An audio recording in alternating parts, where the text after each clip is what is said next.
Good day. How are you today? We're here again with our study of the Screwtape Letters by C.S. Lewis. This is a copy of the book that we're studying today. As you remember, this series of lessons is a series that we did in our Sunday School class here at First United Methodist Church. My name is Steve Turner, and I'm the teacher in that class. We've had some previous lessons, and the Screwtape Letters, as you can imagine, are a series of letters. There are 31 letters from the main character, who is Screwtape, to his nephew, who is Wormwood.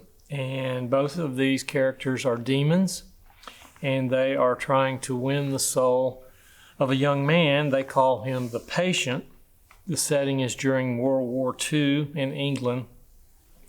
And so up to this point, the patient has become a Christian, but that has not thwarted Wormwood much.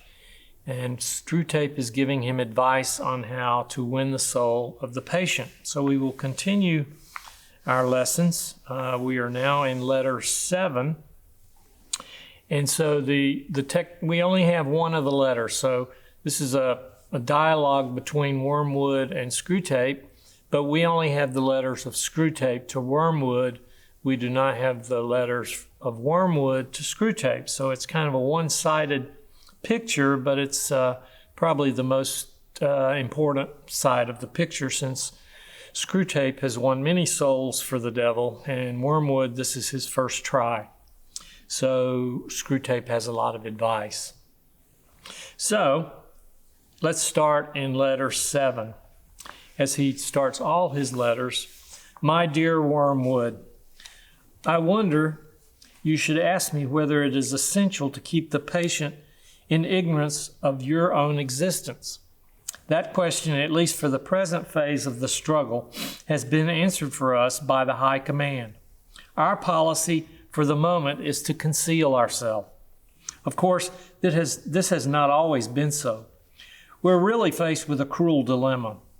When the humans disbelieve in our existence, we lose all the pleasing results of direct terrorism, and we make no magicians. On the other hand, when they believe in us, we cannot make them materialists and skeptics, at least not yet. I have great hopes that we shall learn in due time how to emotionalize and mythologize their science to such an extent that what is, in effect, a belief in us, although not under that name, will creep in while the human mind remains closed to belief in the enemy." So let's stop here. So they've been instructed, the demons, to conceal themselves. And there's a reason for that, because they really want the humans, want the patient to really kind of disbelieve that there are devils, that there is a hell, that there is this spiritual warfare. The whole series of letters, it's ironic, it's set during World War II, but it really describes the spiritual warfare between God and the devil. The devil is not his equal. The devil fell from heaven, so to speak.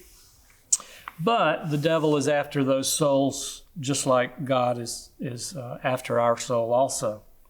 So what we see here, the instructions are to conceal yourself, but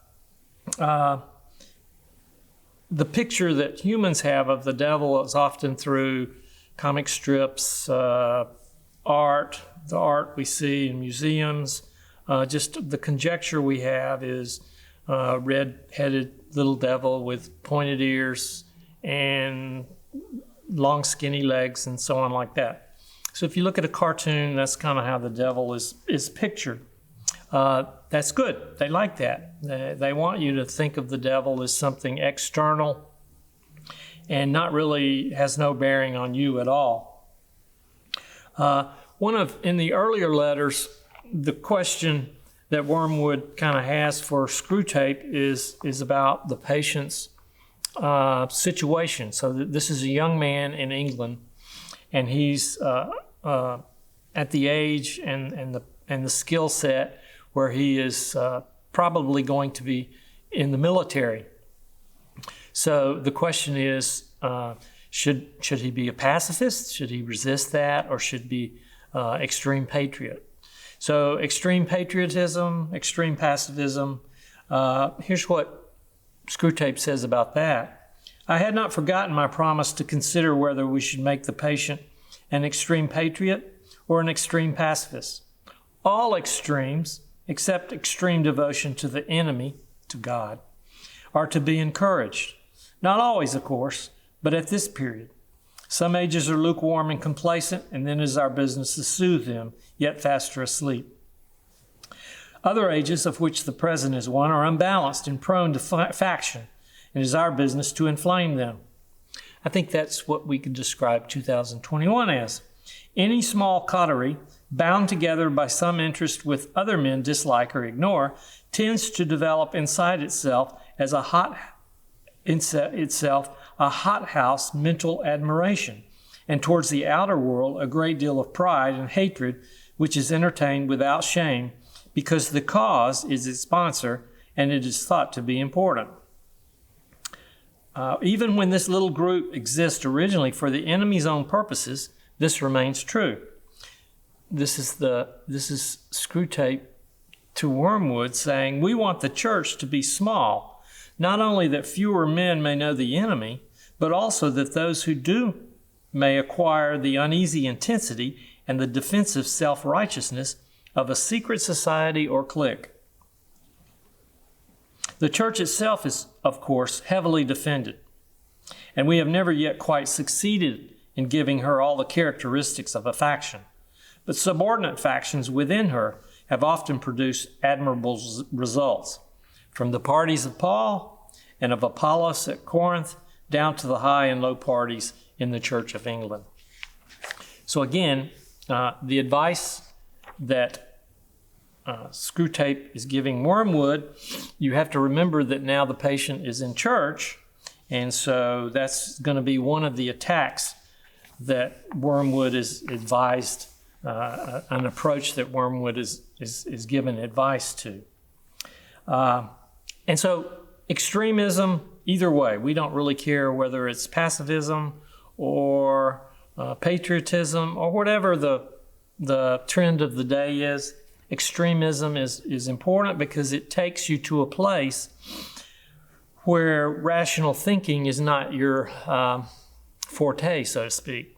So you take things because either whoever you've accepted as the leader has told you to do this, or because this cause is bigger than you and you need to die for it, so on and so on.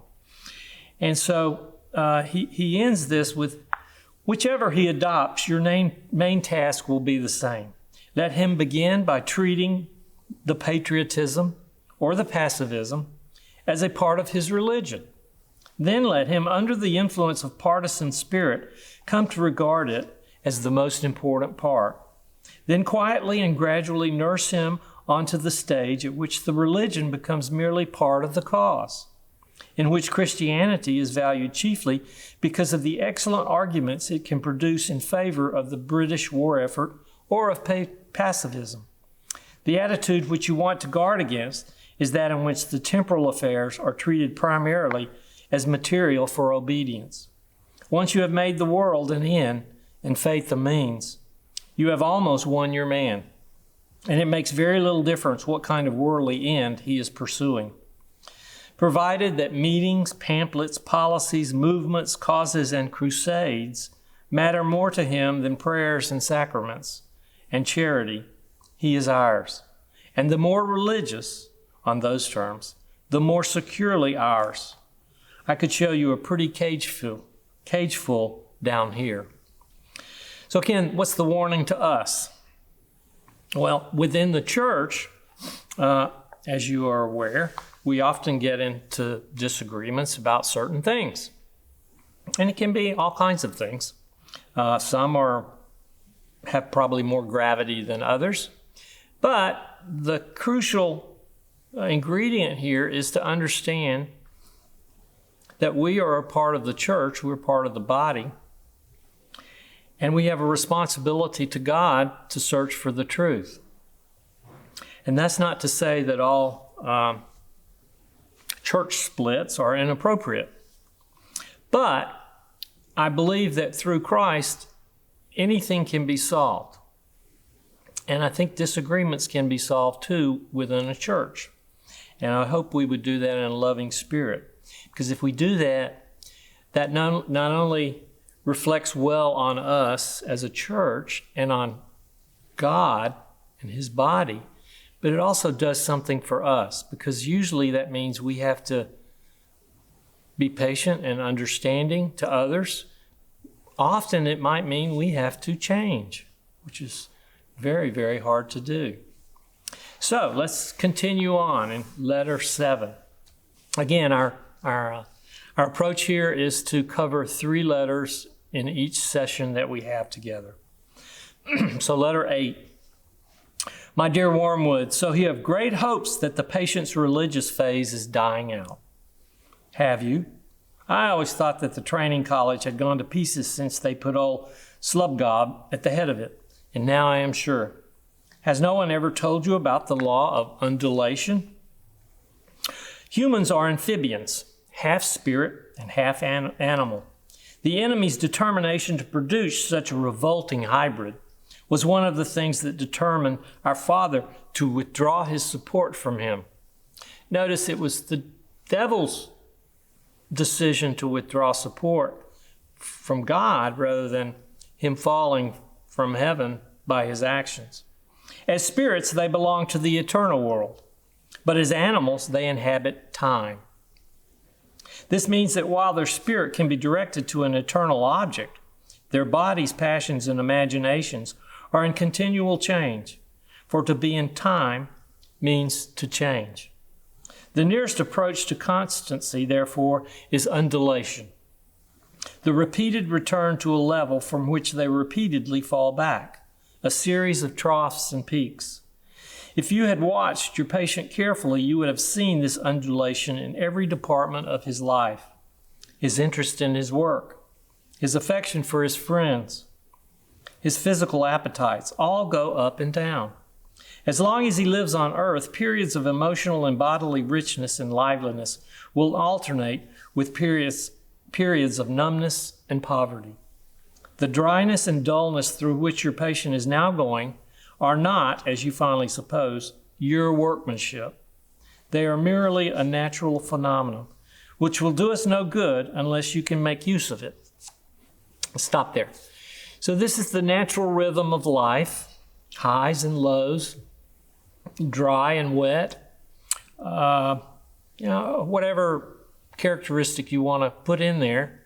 And some dry periods last longer than others. Some wet periods last longer than others. And so it's a natural phenomenon. It's not something that the devil created. He can only take advantage of it. And so that's something that we need to be aware of, those periods of kind of highs and lows, those periods of extreme devotion and less devotion, so to speak. He goes on to decide what is the best use of it is, you must ask, what use the enemy wants to make of it, and then do the opposite. So what Screwtape is saying here is, what does God want to do? How does He use this period of undulation, the law of undulation? Well, what happens in the troughs? In the troughs, those are times that are sometimes harder for us to be on our A game. And so sometimes you just have to hunker down and work through those times and kind of continue on with your habits that are good. So for instance, what are some of the disciplines that we have in the church? Well, one of them is prayer. One of them is fasting. One of them is worship. So we have one of is prayer again. So these disciplines in these times of tribulation, so to speak, we shouldn't forsake those disciplines. In other words, we should consistently continue those disciplines. And I would suggest in those times, one of the most important disciplines to maintain is to be around your fellow Christians, is to keep going to church. Because what will happen there, you'll get food for your life. You'll get spiritual food at church.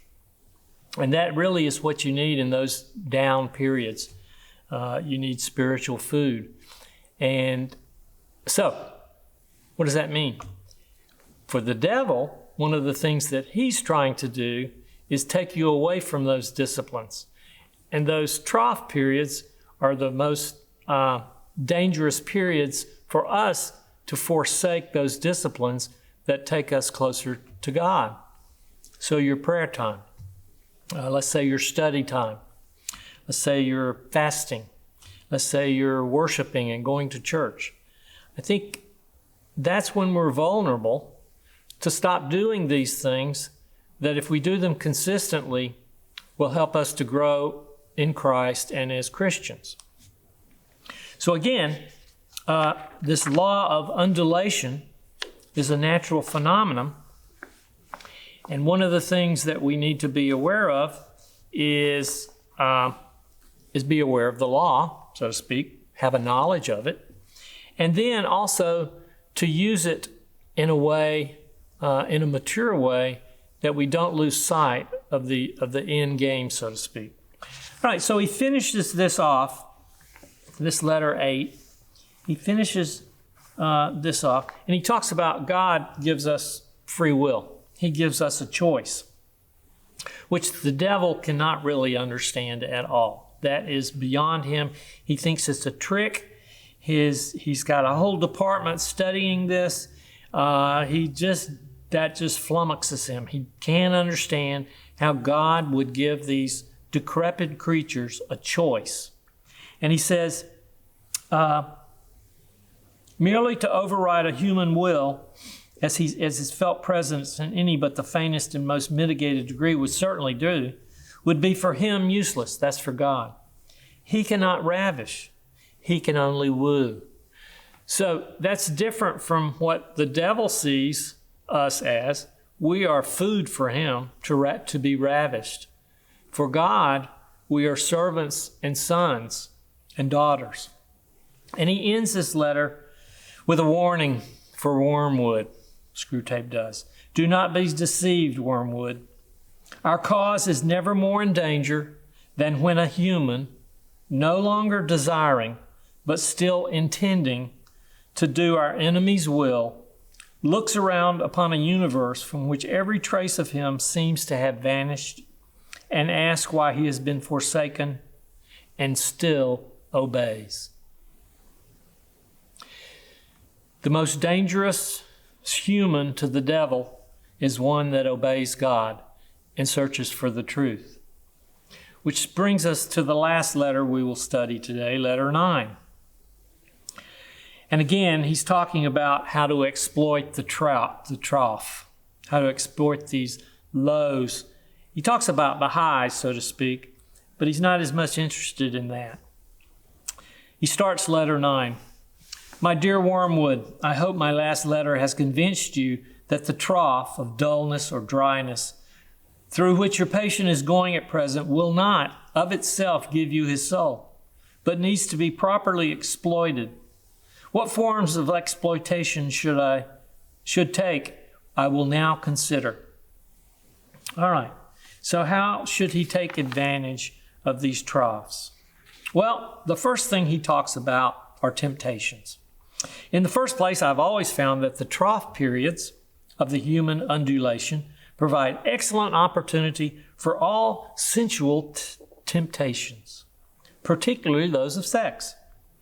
This may surprise you because, of course, there is more physical energy and therefore more potential appetite at the peak periods. But you must remember that the powers of resistance are then also at their highest. The health and spirits which you want to use in producing lust can also, alas, be easily used for work or play or thought or innocuous merriment. The attack has a much better chance of success when the man's whole inner world is drab and cold and empty. Hence, we should always try to work away from the natural condition of any pleasure to that which is at least natural, least redolent of its maker, and least pleasurable.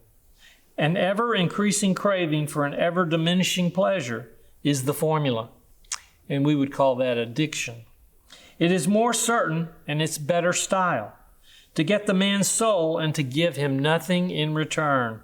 That's what really gladdens our Father's heart, the devil's heart, and the troughs are the time for beginning the process. So that's the devil's technique. Get the man's soul and give you nothing in return. As opposed to God, give your soul to him, and what do you get? Well, we believe you get everlasting life, which is a lot different than nothing.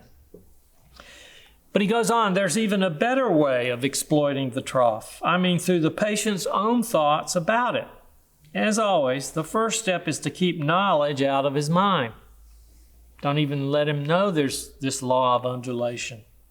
Do not let him suspect the law of undulation. Let him assume that the first orders of his conversion might have been expected to last and ought to have lasted forever, and that his present dryness is an equally permanent condition. Okay? If you can get him to the point of thinking that religion is all very well up to a point, you can feel quite happy about his soul. A moderated religion is as good for us as no religion at all, and more amusing. You're going to see that in the last toast that Screwtape has in his Screwtape proposes a toast. The most delicate food that the demons have are Pharisees, are religious people who have totally misread what God wants them to be. To them, to the demons, these are the tastiest morsels of all. He has another suggestion about a direct attack on his faith. Again, I'm not going to spend a lot of time on that. But at the end of letter 9, he ends this letter with, you see the idea. Keep his mind off the plain antithesis between true and false. Nice shadowy expressions. It was a phase. I've been through all that. And don't forget the blessed word, adolescent. Your affectionate uncle, Screwtape.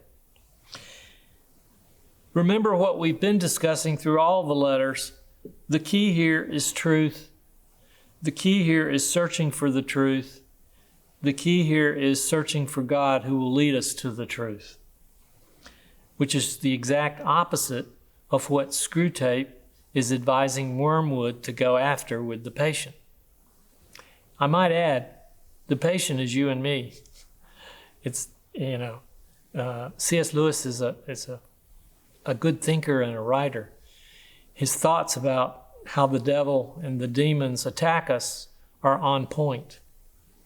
And the usefulness and popularity of this book is because it touches each one of us and makes us look at our souls and our hearts and examine ourselves.